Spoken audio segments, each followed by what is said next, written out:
Hey everyone, I'm Nate. And I'm Abby. We are the RC Sailors. In this video, we're going to review the AirCore Zero body style.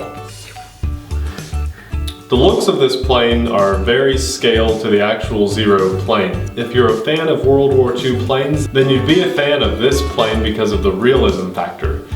This plane looks great. It's different enough from the Spitfire to feel like you're flying a different plane, but it flies very similarly. This series of planes uses a modular system inside the plane called the AirCore Power Core.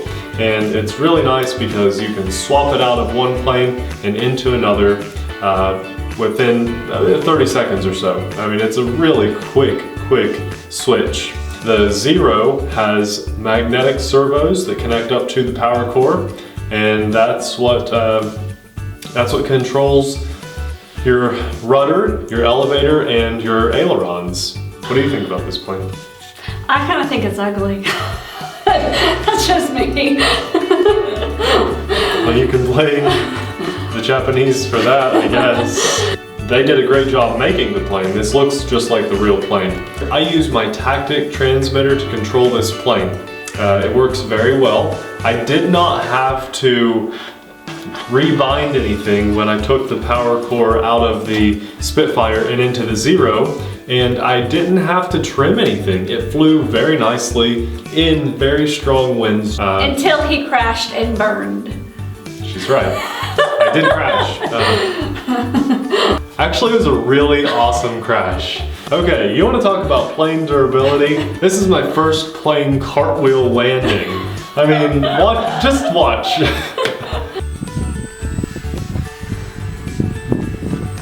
Oh, that was bad. And watch it again, because it's cool.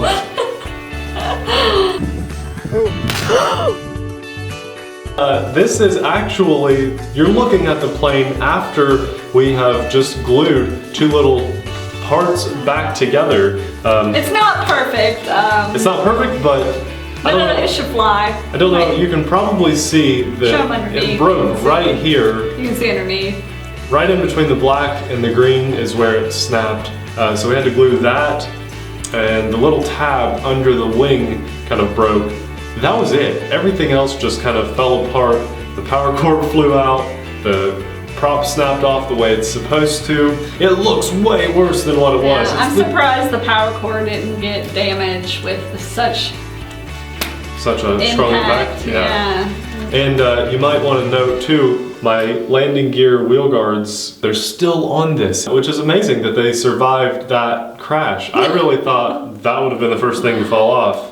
Flight characteristics of this plane are great. It was very windy on this day. That's part of the reason why I crashed. I was getting a little bit brave, but it flew really well. I did barrel rolls, I did loops, and it handled exactly the way I wanted it to. For such a small plane to do so well, I'm thoroughly and honestly impressed with the capabilities of this plane. The rudder control of the Zero was pretty responsive. It seems to have a good bit more rudder control than the Spitfire. This plane uses the same battery as the others, as the power to be core expected. System. Right, and we do recommend picking up at least 2 or 3 more of these when you go on the field. The flight time of this plane is probably about 10 minutes. The charge time seems to be half hour to 45 minutes, but that's because I'm not discharging the battery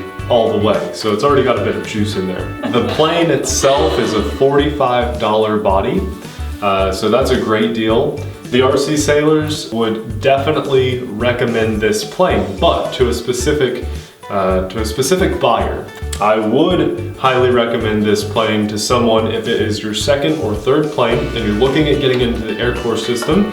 If you like the looks of the Japanese planes, and I do very much, Abby does not, I would get this. Sorry, green, yellow, and red, and black. It's a quick plane.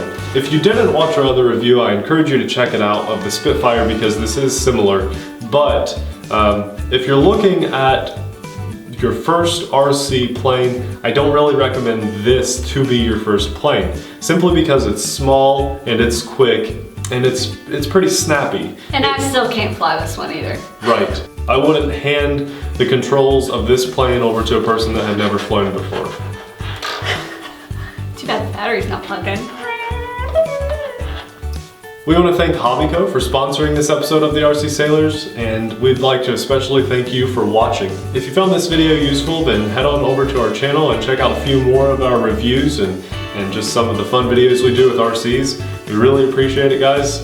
We'll see you in the next video. Goodbye.